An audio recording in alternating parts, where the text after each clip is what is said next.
បាទបងប្អូនអរគ្នាឥឡូវនេះគឺខ្ញុំបាទមកបង្ហាញបងប្អូនអរគ្នាទៅនឹង G ថ្នាំកម្ចាត់ស្មោចដែលងប់បានរហូតដល់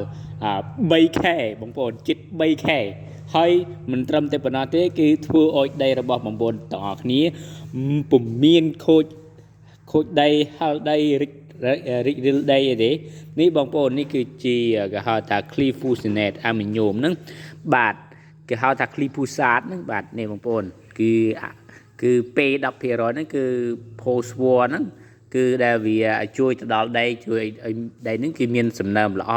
ហើយអត់ប៉ះពាល់ដល់ដីទេបងប្អូនអរគ្នាជាវទាក់ទងនឹងថ្នាំកម្ចាត់ស្មៅទាំងនេះគឺពុំមានបញ្ហាទៅដល់ដីទេបាទអញ្ចឹងបងប្អូនអរគ្នាបាញ់ទៅគឺងាប់បានរហូតទៅដល់ជិត 3K ណោះបាទគឺបានយូរមែនតើបងប្អូនអរគ្នាសាកស្រមៃទៅមើលណាសាកស្រមៃមើលបើសិនជាយើងបាញ់រហូតងាប់រហូតដល់ជិត 3K បងប្អូនតើដំឡូងរបស់យើងគឺវាធំខ្លាំងហើយបាទកាលណាដំឡូងរបស់យើងនឹងវាធំខ្លាំងគឺធ្វើឲ្យបងប្អូនអរគ្នានឹងគឺដំឡូងរបស់បងប្អូនអរគ្នានឹងគឺ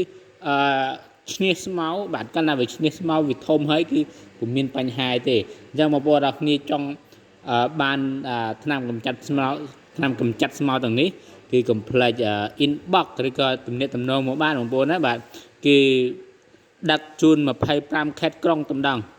បាទចាំបងប្អូនគ្នាចង់បានគឺ inbox បាទ